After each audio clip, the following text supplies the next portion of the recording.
کھاتے جا رہے ہیں سوتے. لوگ جماعت سے نماز نہیں پڑھتے سو جاتے ہیں, جماعت کا ثواب چھوڑ کے سو جائیں گے. بھائی رمضان مبارک میں فاقہ کشی کی ٹریننگ ہوتی ہے, فاقہ کشی کی تربیت لے رمضان میں, روکے اپنے آپ کو, تربیت ہوگی. روزہ ایک پریکٹس ہے, ایک مجاہدہ ہے, ایک جد و جہد ہے. جد و جہد کس چیز کی؟ اللہ کی رضا کے مطابق اپنے آپ کو ڈھالنے کی جد و جہد.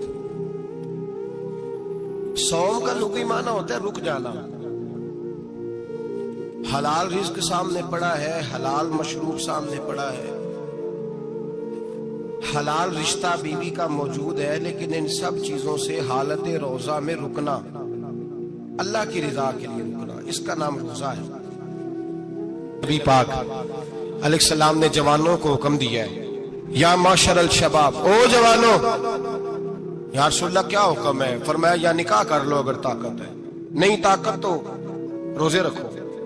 حضور روزے سے کیا ہوگا؟ فرمایا تمہارا نفس کچلا جائے گا, شیطان وسوسہ اندوزی نہیں کرے گا.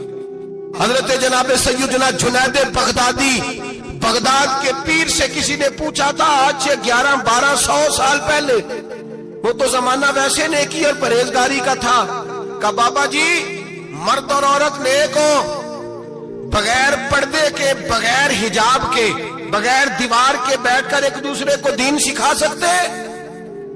حضرت صاحب بتائیے, مرد اور عورت نیک ہو تو بغیر پردے اور حجاب کے ایک دوسرے کو دین سکھا سکتے ہیں؟ تو حضرت جنید بغدادی فرمانے لگے سکھانے والا حسن بصری ہو اور سیکھنے والی رابعہ بصری ہو تو پھر بھی بغیر پردے کے بیٹھنے کی اجازت نہیں. تو مفتی صاحب کو اجازت کس نے دی؟ مولانا صاحب کو اجازت کس نے دی؟ بڑا وہ نہیں ہوتا جو ٹی وی پہ زیادہ آتا ہے, بڑا وہ ہوتا ہے جو رسول اللہ کے دین پہ عمل زیادہ کرتا ہے. حضرت عبداللہ ابن مسعود رضی اللہ تعالیٰ عنہ فرماتے زیادہ باتیں کرنے والا عالم نہیں ہوتا. حضور پھر عالم کون ہوتا ہے؟ فرمایا پڑھو قرآن, انما یخشی اللہ من عبادہ العلماء. فرمایا بڑا عالم وہ ہوتا ہے جو اللہ سے زیادہ ڈرتا ہے, اس لیے کہ رب فرماتا ہے میرے بندوں میں سے جو عالم وہ ہیں جو اللہ سے زیادہ ڈرتے ہیں, خوف رکھتے ہیں. تو میرے بھائی رمضان المبارک میں بچنا ہے. روزہ کس پہ فرض ہے؟ امیروں پہ کہ غریبوں پہ؟ جی کہنے نے میں تے کام ہی, میرا تو کام ہی محنت مزدوری والا, میں کیسے روزہ رکھوں؟ میں تو دیہڑی لگاتا ہوں تو روزہ کیسے رکھوں؟ میں نے نہیں کسی حدیث میں پڑھا کہ روزہ وہ رکھے جو دفتر میں بیٹھتا ہے. صحابہ کے زمانے میں تو دفتر ہوتے ہی نہیں تھے, کسی جگہ نہیں لکھا ہوا روزہ وہ رکھے گا جو اے سی میں بیٹھتا ہے, تب تو اے سی تھے ہی نہیں. حضرت ابو بکر صدیق رضی اللہ تعالیٰ عنہ سے لے کر جناب بلال تک سارے اپنے ہاتھ سے کام کرتے, سارے اپنے ہاتھ سے کام کرتے, سارے. حضرت عمر فاروق رضی اللہ تعالیٰ عنہ خلیفہ وقت ہونے کے باوجود مال غنیمت کے اونٹ چرنے جاتے تھے تو چراگاہ میں چھوڑنے میں جاتے تھے, لینے بھی آتے تھے واپس. سارے لوگ اپنے ہاتھوں سے مشقت والے کام کرتے. حضرت بلال مزدوری کرتے, سلمان فارسی مزدوری کرتے, مقداد مزدوری کرتے, صحابہ مزدوریاں کرتے, روزے رکھتے. اور رمضان کے جانے کا وقت ہوتا تو در رسول پہ کھڑے ہو کے عرض کرتے محبوبہ دل نہیں بھرا, دل کرتا ہے کبھی رب سارا سال ہی روزے عطا کرے, سارا سال رمضان دے تو ہم سارا سال روزے رکھنے کو تیار ہیں. جذبہ تھا, طاقت تھی, ہمت تھی. میرے نبی پاک نے فرمایا لکل شیء زکات وزکات الجسد الصوم. فرمایا ہر شے کی زکات ہوتی ہے, وجود کی زکات روزہ ہے. روزے رکھو جسم کی زکات نکل جائے گی. فاقہ کرنا بھی میرے نبی پاک کی سنت ہے, مسواک کرنا بھی سنت ہے, اور فاقہ کرنا بھی. مسواک والی سنت زیادہ اپناتے ہیں لوگ, فاقہ کرنا بھی نبی پاک کی سنت ہے. ایک صاحب مجھے کہنے لگے جناب بیٹھ کے کھانا حضور کی سنت ہے. میں نے کہا کبھی کبھی نہ کھانا بھی نبی پاک کی سنت ہے, نہ کھانا بھی حضور کی سنت ہے. اور ہمارے فقہاء نے لکھا ہے جو روٹی زیادہ کھاتا ہے اس میں دو باتیں پیدا ہو جاتی ہیں. کیا کیا؟ ایک بولتا زیادہ ہے, دوسرا سوتا زیادہ ہے, غافل ہو جاتا ہے. فقہ اور حکیم اطباء ڈاکٹر کہتے ہیں کہ پیٹ خالی رہے نا جس آدمی کا, اس کا حافظہ مضبوط ہوتا ہے, اس کے ذہن کی گرہ کھلتی ہے. زیادہ کھانے سے تو خماری چڑھتی ہے. رمضان المبارک وہ عزت اور عظمت والا مہینہ ہے جس کا تعارف کسی عام آدمی نے نہیں. رب کریم کے قرآن نے بیان فرمایا ہے اور میرے مصطفیٰ کریم کی زبان اطہر نے بیان فرمایا ہے. کہ نہ آنے سے پہلے بخاری مسلم میں حدیث ہے، حضرت سلمان فارسی رضی اللہ تعالیٰ عنہ کہتے ہیں رمضان شروع ہونے سے پہلے نبی پاک نے ہمیں مسجد میں بلایا اور خطبہ ارشاد فرمایا باقاعدہ، اور ارشاد فرمایا لوگوں تم پر ایک مہینہ آنے والا ہے جس میں اللہ اپنے بندوں پر خاص قسم کی رحمتوں کا نزول فرماتا ہے۔ خود رسول پاک نے ہمیں کس قدر زیادہ اس مہینے کا اکرام کرنا ہے اور کس قدر زیادہ اس کو اہمیت دینی ہے اور کس قدر زیادہ ہمارے لیے وہ باعث عظمت ہے کہ جس مہینے کے فضائل خود رسول پاک علیہ السلام نے بیان فرمائے، اور نبی پاک صلی اللہ علیہ وسلم نے فرمایا کہ اس مہینے میں تم نفل پڑھو گے تو اللہ فرض کے برابر ثواب عطا فرمائے، اور فرض کا ثواب اللہ 70 گنا عطا فرمائے۔ کتنا بولیے؟ وہ صحابہ کا مزاج یہ تھا کہ جہاں انہیں پتہ چلتا تھا نا اس نیکی کا ثواب زیادہ ہے تو وہ بھاگ کر اس نیکی کی طرف توجہ کرتے تھے۔ آپ صحابہ کی سیرت کی کتابیں دیکھیے، حضرت انس بن مالک رضی اللہ تعالیٰ عنہ فرماتے ہیں جب نبی پاک علیہ السلام نے رمضان کی شان بیان کی تو صحابہ کا یہ مزاج بن گیا کہ وہ اپنے سارے کام رمضان سے پہلے سمیٹ لیتے تھے، رمضان شریف سے پہلے سارے کام سمیٹ لیتے، لینے دینے کے معاملات صاف کر لیتے، خریداری ہو جاتی، گھر کے اندر کوئی کام کرانا ہوتا تو وہ رمضان سے قبل کرا لیتے، یکم رمضان کو وہ مسجدوں میں ڈیرے لگا لیا کرتے، وہ کہتے تھے نیکیاں جمع کرنے کے ایام، نیکیاں۔ دیکھیں نا سب سے مصروف ترین زندگی ہمارے نبی پاک صلی اللہ علیہ وسلم کی زندگی ہے۔ 23 سالوں میں نبی پاک علیہ السلام نے 2300 سالوں سے بھی زیادہ کام کیا، بڑا مصروف وقت تھا حضور کا، تین زندگی نبی پاک کی، اس کے باوجود اللہ کے رسول ہر سال 10 دن کا اعتکاف کرتے تھے، ہر سال۔ ایک سال جہاد پہ گئے تھے، اعتکاف نہیں ہو سکا، اگلے سال میرے نبی پاک نے 20 دنوں کا اعتکاف فرمایا۔ میرے نبی پاک صلی اللہ علیہ وسلم نے فرمایا 11 مہینے جنت سجائی جاتی ہے اور پھر رمضان میں اللہ اپنے بندوں کے لیے جنت کے دروازے کھول دیتا ہے۔ 1 گھنٹہ پہلے صفائی کرتے ہیں مہمان نے آنا ہو تو 1 گھنٹہ، ورنہ بچے دوبارہ سے پھر چیزیں بکھیر دیں گے، 1 گھنٹہ پہلے صفائی ہوتی ہے، لمبی نہیں، لیکن میرے نبی پاک نے فرمایا رمضان کے لیے رب کریم 11 مہینے جنت کو سجاتا ہے۔ چھوٹی بات ہے، روزے آ گئے، معمولی حیثیت ہے۔ ہم لوگ انہی معاملات میں، میں منع کرتا ہوں، ہمیشہ منع کرتا ہوں، آپ کو ہر سال منع کرتا ہوں، میں پابندی سے 1-2 اخبار ڈیلی دیکھتا ہوں، میرا ناشتہ نہیں ہوتا جب تک اخبار نہ ہو، چونکہ بزرگوں کا فتویٰ ہے جمعے کا خطبہ وہ دے جو عالمی حالات سے باخبر ہو۔ ہم کوئی رسمی تقریر نہیں کرتے کہ لوگوں کو کہیں کہ روزے آ گئے تو کون سا مہینہ چل رہا ہے تو مہینے کے حساب سے خطاب ہو۔ رسول اللہ صلی اللہ تعالی علیہ وسلم کی امت کے جو ذمہ دار اور پہرے دار ہوتے ہیں انہیں امت کی پہرے داری کرنی ہوتی ہے، اس لیے وہ یہ نہیں دیکھیں گے کہ کون سا موضوع چل رہا ہے اس پر میں نے 1 گھنٹہ گزارنا ہے، ترجیحات پر بات ہوگی۔ بات یہ عرض کر رہا تھا کہ میں رمضان شریف میں اخبار نہیں دیکھتا، میری اپیل ہے آپ سے کہ آپ رمضان شریف میں نہ رمضان ٹرانسمیشن بھی نہ دیکھیں، ٹی وی پہ خبریں بھی نہ سنیں، سارا سال سنیے خبریں، ہماری خبریں سننے سے ملک میں کیا انقلاب آ گیا ہے، وہ جو ہم نے چوک میں کھڑے ہو کے تجزیہ کیا تھا اس سے کتنے لوگ سنور گئے۔ چھوڑے، جتنا وقت ملے وہ آ کے مسجد میں بیٹھے، اللہ کے گھر میں وقت گزارے، ٹائم دیں، عبادت آپ کو زندہ کرے گی، روحانیت پیدا کرے گی، توانائی آئے گی، خوبصورتی آئے گی آپ کے اندر، آپ زندہ رہیں گے۔ دنیا داری دلوں کو مردہ کرتی ہے، قرآن کی تلاوت، اللہ کا ذکر، مسجد کی حاضری روح اور دل کو زندہ کر دیا کرتا ہے۔ مسجد میں بیٹھے، حضرت عائشہ صدیقہ رضی اللہ تعالیٰ عنہ فرماتی ہیں، تفسیر روح البیان میں موجود ہے، کہتی ہے ایک دن حضور اچانک میرے ساتھ آرام فرماتے بستر سے اٹھے نکل گئے۔ ہمیشہ نبی پاک علیہ السلام کا طریقہ مبارکہ تھا جب رات کو تہجد کے لیے اٹھتے تو کہتے ابو بکر کی بیٹی حق تیرا ہے، وقت تیرا ہے، پر اگر تو اجازت دے تو میں اپنے اللہ کو راضی کر لوں۔ آج حضور نے پوچھا ہی نہیں، بستر سے اٹھے چلے گئے، کہتی میں اٹھی، میں نے دائیں بائیں دیکھا، محبوب نظر نہ آئے، حضور کی طامت استعمال شدہ پڑی تھی، وہ طامت میں نے اٹھا کے اوڑھ لی اور میں نکل گئی حضور کو تلاش کرنے۔ کہتی ہیں جب میں باہر گئی مسجد نبی شریف کے ساتھ جنت البقیع کی جانب، نبی پاک سجدے میں تھے، کہتی ہے میں گئی، تھوڑی دیر کھڑی ہوئی، حضور نے آہٹ سنی تو پوچھا تو کون ہے؟ میں نے کہا میں عائشہ ہوں۔ تو محبوب نے فرمایا یہ عائشہ کون ہے؟ میں نے کہا یا رسول اللہ میں آپ کی زوجہ. فرمایا زوجہ کیا ہوتی ہے؟ یا رسول اللہ میں ابو بکر کی بیٹی. تو نبی پاک نے فرمایا یہ ابو بکر کون ہے؟ حضرت عائشہ کہتی ہے میرا کلیجہ پھٹنے کو آیا. میں وہاں سے پریشان حال واپس آئی.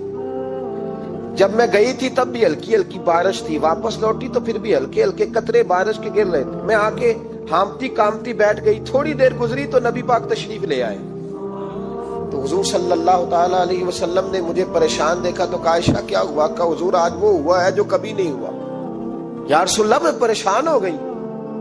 حضور عجیب بات ہے, میں گئی ہوں, آپ نے پوچھا کون ہے تو میں نے کہا میں عائشہ. کا عائشہ کون؟ آپ کی زوجہ. فرمایا زوجہ کون؟ ابو بکر کی بیٹی. کا ابو بکر کون؟ اور پھر حضور میں گئی ہوں تو میرے کپڑے بھیگ گئے, آپ آئے ہیں تو کپڑے خشک ہیں, سمجھ نہیں آئی. تو لفظ سنو حدیث کے. نبی پاک نے فرمایا عائشہ لی مع اللہ وقت, میرا اپنے اللہ کے ساتھ ایک وقت ہوتا ہے. کس کے ساتھ؟ آج میرا دوستوں کے ساتھ وقت ہے, آج میرا گھومنے کا وقت ہے, آج میرا خوش گپیوں کا وقت ہے, آج میرا سیاحت کا وقت ہے, آج میرا پکنک کا وقت ہے. میرے نبی پاک نے فرمایا لی مع اللہ وقت, عائشہ میرا اپنے اللہ کے ساتھ, میرا اپنے اللہ کے ساتھ ایک وقت ہوتا ہے. اس وقت نہ وہاں کوئی فرشتہ آ سکتا ہے, نہ کوئی نبی اور مرسل آ سکتا ہے. جب فرشتہ اور نبی نہیں آ سکتے تو عائشہ اور ابو بکر کیسے آ سکتے ہیں؟ تو کہا یا رسول اللہ پھر وہاں ہوتا کون ہے؟ تو حضور فرمانے لگے ایک میں ہوتا ہوں, دوسرا میرا رب ہوتا ہے, تیسرا کوئی موجود نہیں ہوتا. امت کو درس دیا ایک وقت 24 گھنٹوں میں ایسا لایا کر جس میں تو اپنے رب کو دکھڑے سنائے, جس میں تو دعائیں مانگے, جس میں تو عرض و نیاز کرے, جس میں تو اپنے گناہوں کی معافی چاہے. اعلیٰ حضرت کے والد گرامی سے کسی نے پوچھا مولانا نقی علی خان صاحب سے کہ حضرت جی فرعون 500 سال ہی حکومت کر گیا, 500 سال ہی حکومت کر گیا, اللہ کا مقابلہ کرنے والا پکا کافر بے ایمان. تو آپ فرمانے لگے ملا رومی کی وہ کتاب پڑھو مثنوی, جس میں انہوں نے لکھا ہے کہ جب ساری دنیا سو جاتی تھی تو فرعون اٹھ کے مصلی پہ بیٹھتا تھا, کہتا تھا یا اللہ معاف کر دے, رب تو ہی ہے, گناہگار بڑا ہوں پر مہربانی کر. روز معافیاں مانگتا تھا تو رب کریم کی قدرت نے مہلت دی کہ روز توبہ کرتا ہے, چلو ایک دن سچی بھی کاری جائے تو اچھا ہے. اللہ نے مہلت دی. اور میرے بھائی اگر تو روز رات مصلی پہ بیٹھے تو تجھے مہلت ملے, عذاب نہ ہے. اگر تو اپنے رب کے ساتھ تنہائی کرے تو اللہ تجھے مہلت دے, سزا نہ دے. لیکن ہم یہ وقت نکالتے ہی نہیں.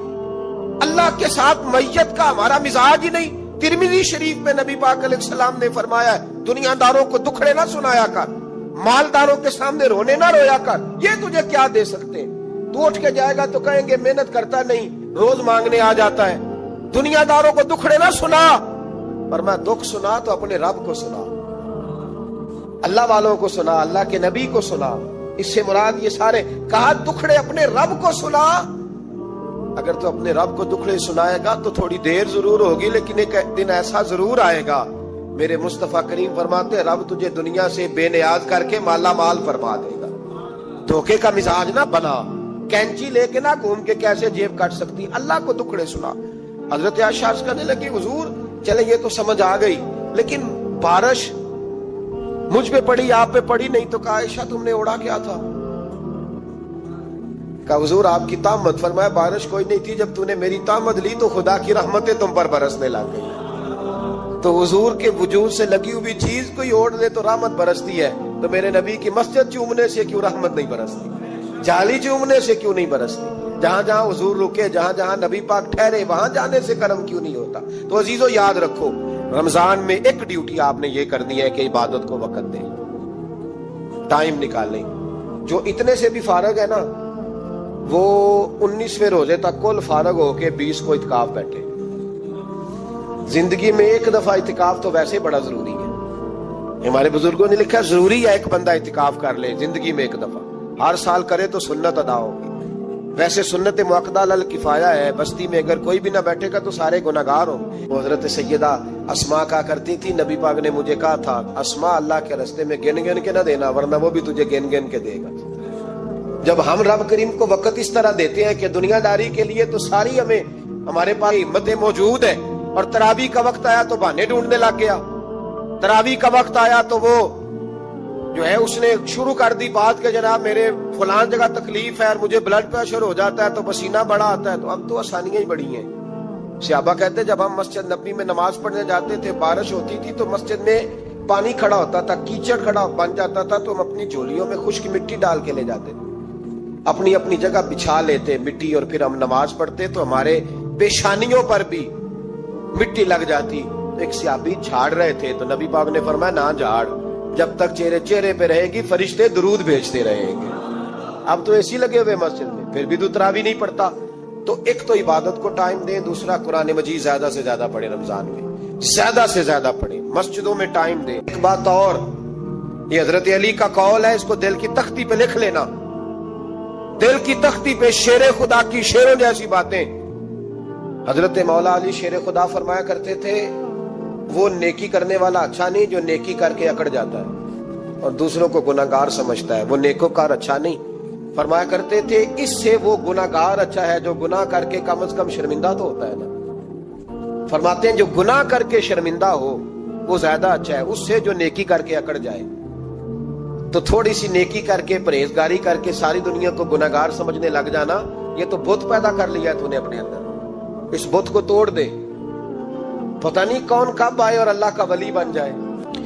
حضرت انس بن مالک رضی اللہ تعالیٰ عنہ فرماتے ہیں جس طرح تیز آندھی چلتی ہے، ذرا مثال دیکھیں صحابی کی کتنی خوبصورت، فرماتے ہیں جس طرح تیز آندھی چلتی ہے نا، اس طرح رمضان میں میرے نبی کی سخاوت چلا کرتی ہے۔ نبی پاک ہر سائل کو دیتے، جو قیدی بند ہوتے نا، قیدی جنگ کے قیدی کفار، حضور انہیں بھی آزاد کر دیتے رمضان میں، فرماتے جاؤ تمہیں آزاد کیا، سخاوت کریں۔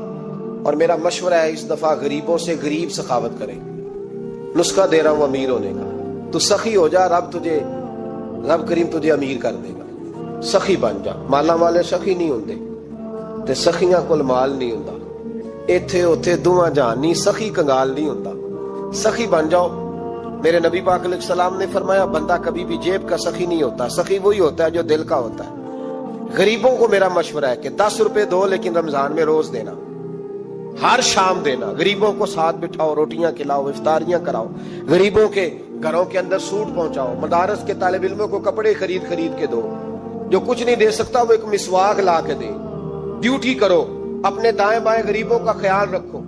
جن گھروں میں اکثر دیکھتے ہو کہ دال کا شاپر جاتا ہے، وہاں رمضان شریف میں صبح صبح گوشت پہنچاؤ، مہربانی کرو، غریب۔ حضرت عبداللہ ابن عمر رضی اللہ تعالیٰ عنہ ہر روز مدینے کے مسکینوں کو ڈھونڈ کے لاتے تھے، فرماتے تھے کہ ان کو ایک تھیلا دینا میں عزت نہیں سمجھتا، ڈھونڈ کے لاتے غریبوں کو اور اپنے سامنے دسترخوان بچھاتے رمضان میں، اور پھر ان پہ کھانے چنتے اور فرماتے غریب کھائیں گے تو میرا اللہ راضی ہوگا، ساتھ بٹھا کے کھلاتے۔ ایک بڑی عجیب بات ہو گئی گھروں میں ہو جاتی ہے، جن گھروں میں زیادہ مہمان آتے ہیں وہاں یہ مسئلے بن جاتے ہیں۔ ایک دن زوجہ کہنے لگی کھانا آپ کا یہ آج مہمان کو نہ لائیے گا، کہہ دیتی ہیں نا بیویاں کبھی کبھی، یہ نافرمانی نہیں۔ اگر آپ کو کھڑا کیا جائے نا رمضان میں روزہ رکھ کے باورچی خانے تو لگ پتا جائے، اس کو نافرمانی نہ سمجھے، بیوی نے پکا کے نہیں دیا جی۔ تو حضرت عبداللہ ابن عمر کی زوجہ کہنے لگی آپ کا کھانا ہے، مہمانوں کا کوئی نہیں۔ تو حضرت عبداللہ ابن عمر کہنے لگے اللہ تجھے جزا دے، تو روز پکا کے دیتی ہے، چل اس طرح کر مجھے سرکہ اور کھجور دے دے، روٹی میرے مہمان کو دے دے۔ تو آپ کی زوجہ رو پڑی، کہنے لگی اگر آپ افطاری والوں کا اتنا خیال کرتے ہیں تو میں نہ کروں، مجھے 10-20 منٹ کا ٹائم دے، میں اپنے اوپر وزن بوجھ ڈالوں گی، میں تھوڑی مشقت میں پڑوں گی لیکن مہمانوں کے لیے افطاری کا ضرور بندوبست کروں۔ آج کل لوگ اپنی جہالت چھپانے کے لیے کہہ دیتے ہیں تقریریں کرنا تو خالی مولویوں کا کام ہے۔ حضرت غوث پاک کا انداز تبلیغ نہیں، آپ کا جو سب سے زیادہ جس چیز میں جو چیز آپ کی معروف ہوئی وہ آپ کی تقریر تھی۔ چھوٹی سی مسجد میں خطاب شروع کیا، پھر جامع مسجد میں گئے، پھر عیدگاہ میں ممبر رکھا، پھر شہر کے سب سے بڑے مجمع کے اندر ممبر لگ گیا، اور پھر حال یہ تھا کہ 70 ہزار لوگ انتظار کر رہے ہوتے تھے کہ محبوب سبحانی کب بات ارشاد فرمائے۔ اب نہایت دانائی کے ساتھ گفتگو فرماتے، وہ جو فرمایا گیا نا کہ کلم الناس علی قدر عقولہم، لوگوں سے جب گفتگو کی جائے تو ان کی عقلوں کے مطابق کی جائے، اپنی علمیت نہ جھاڑی جائے۔ آپ یہ دیکھیں کہ سامنے والا کس معیار کا آدمی ہے، آپ اس کے مطابق ہم اپنے بچوں کی جو تربیت کرتے ہیں تو ہم اپنے تجربات کی روشنی میں کرنے لگ جاتے ہیں. بھئی آپ کا تجربہ تو وہ ہے جب لوگ بھینسیں پالتے تھے، اور اب تجربہ یہ ہے کہ بچوں نے موبائل جیب میں رکھا ہوا ہے اور پوری دنیا سے وہ وابستہ ہے. تو آپ ضرور اپنے تجربات کی بات کریں، پر نئے دور کا تقاضا بھی تو سمجھیں، اس آدمی کی مجبوری بھی تو سمجھیں. وہ جس ادارے میں جاتا ہے، جہاں جا کے بیٹھتا ہے، جن لوگوں کے بیچ وہ وقت گزارتا ہے، جس طرح کے سوال اس کے ذہن پر اٹھتے ہیں، اسے اس طرح کے جوابات چاہیے. اور پھر بات ایک ہی ہوتی ہے، اس کو اگر سلیقے سے ذرا کر لیا جائے نا، اسی بات کو ذرا سلیقے سے. آپ چھوٹا بچہ ہوتا ہے بالکل 2-3 سال کا، اس کو کوئی نہیں پتا غصہ کس کو کہتے ہیں اور مسکراہٹ کس کو کہتے ہیں. اس کی طرف آپ گھور کے دیکھ لیں، وہ رونے لگ جاتا ہے، اور آپ اس کی طرف دیکھ کے مسکرائیں، وہ بھی مسکرانے لگ جاتا ہے. تو لہجے کا اثر تو 3 سال کا بچہ بھی قبول کرتا ہے، تو آپ 18 سال کے بیٹے پر لہجے کا اثر کیا سمجھتے ہیں؟ نہیں ہوتا. حکمت، دانائی، تدبر. عارف رومی رحمۃ اللہ علیہ فرماتے ہیں کہ ایک شخص نے، ایک بادشاہ نے خواب دیکھ لیا. اس نے خواب میں دیکھا کہ میرے سارے دانت ٹوٹ گئے ہیں. تو ایک معبر کو بلایا، تعبیر کرنے والے کو. اس نے کہا یار وہ میں نے خواب دیکھی ہے، میرے سارے دانت ٹوٹ گئے. تو اس نے تعبیر بتائی. کہنے لگا آپ کے سارے رشتہ دار، بال بچے سب آپ کی زندگی میں فوت ہو جائیں گے. اس نے تلوار منگائی اور تعبیر بتانے والا بھی قتل کرا دیا. اس نے کہا سارے مر جائیں گے، میں نے جی کے کیا کرنا ہے؟ یہ کیسی خبر دے رہا ہے؟ بچوں کے جنازے اٹھاؤں گا. بادشاہ لوگ تھے، اللہ تعالیٰ معاف کرے، اس نے معاذ اللہ اتنا بڑا جرم کیا، بندہ مار ڈالا. شیخ فرماتے ایک اور بلایا تعبیر کرنے والا. اس سے کہا آپ تعبیر بتائیے. تو اس نے کہا تعبیر یہ ہے، بادشاہ آپ کو مبارک ہو، اللہ تعالیٰ اپنے خاندان میں سب سے لمبی عمر آپ کو عطا فرمائے گا. بادشاہ نے نا انعام منگوایا اور اس شخص کو انعام سے نوازا. تو بات مجھے بتائیے، یہ دوسرے والے نے بات کی ہے، بات اس نے وہی کی ہے نا جو پہلے والے نے کی تھی. لیکن پہلے والے نے کہا تیرے سارے خاندان والے تیری زندگی میں مر جائیں گے. اس نے کہا اللہ تجھے سب سے. تو بات اگرچہ بے سلیقہ ہو کلیم، بات اگرچہ بے سلیقہ ہو کلیم، پر بات کرنے کو سلیقہ چاہیے. آپ کچھ لوگ ایسے ہیں جو کہتے ہیں فلانا بندہ جی نیرا خطیب ہے. تو میں آپ کو 20 شیوخ کی تاریخ بتا سکتا ہوں جو ایک واعظ کی تقریر سننے کے بعد شیخ الحدیث بن گئے. ان کی دین کی طرف رغبت اس مبلغ کی وجہ سے ہوئی، اس دائی کی وجہ سے ہوئی، اور بعد میں اللہ نے انہیں اعزاز عطا کیا. تو ہم کیا کرتے ہیں؟ ہم سلیقے کے ساتھ، ہم صوفیاء کا جو اصل مشن ہے وہ سلیقہ، جذبات کی رو میں بہ جانا، جذباتی باتیں کرنا. وہ میری کچھ طبیعت اس طرح کی ہے نہیں کہ کوئی ایسی بات کروں، اور موقع بھی مجھے نہیں ملتا. اب زیادہ وقت کے ساتھ مصروفیت زیادہ بڑھ گئی. تو ایک جگہ ایک محفل پہ جانے کا اتفاق ہوا، تو وہاں ممبر پر اور اسٹیج پر بیٹھنے والے 2-4 لوگ گفتگو کر رہے تھے، اور پھر ان کا یہ بھی اصرار تھا کہ میں بھی ان کی باتوں میں شامل ہوں. حالانکہ کچھ لوگوں کو کچھ باتیں نہیں بھی آتی تو ان سے نہیں بھی سننی چاہیے. تو ایک صاحب کہنے لگے جی میں تے نہ کل گیا سا تے محفل لٹ کے لے آیا. میں انہوں آخیا محفل لٹی دی تے نہیں، محفل نو تے کچھ دے کے آئی دے. تو آپ کو یہ کس نے شوق پیدا کیا کہ آپ لوٹ کے لے آئیں؟ آپ کہیں کہ میں گیا وہاں، میں نے حضور کا ذکر کیا، اللہ نے توفیق دی اور چند آنکھوں میں آنسو بھی آئے. کچھ لوگوں کی توجہ ہوئی مدینہ شریف کی جانب، کچھ کو اپنا سفر حرمین یاد آیا. آپ کیا لوٹ کے لے آئے ہیں؟ مثلا کیا تھوڑی داد امداد مل گئی تو لوٹ کے لے آئے آپ؟ تو میرے بھائی، دانائی، تدبر، تمام اہل تصوف کا یہ نقطہ ہمیشہ یاد رکھیے گا کہ انہوں نے کام وہی کیا ہے جو نبی پاک علیہ السلام کے تمام غلاموں کو کرنا چاہیے، بس ذرا حکمت سے کیا ہے، تھوڑا دانائی کے ساتھ کیا ہے، تھوڑا فہم و فراست کے ساتھ کیا ہے. آپ دیکھیے نبی کریم صلی اللہ تعالی علیہ وسلم نے نا فتح مکہ کے موقع پر جو پالیسی بنائی تھی نا،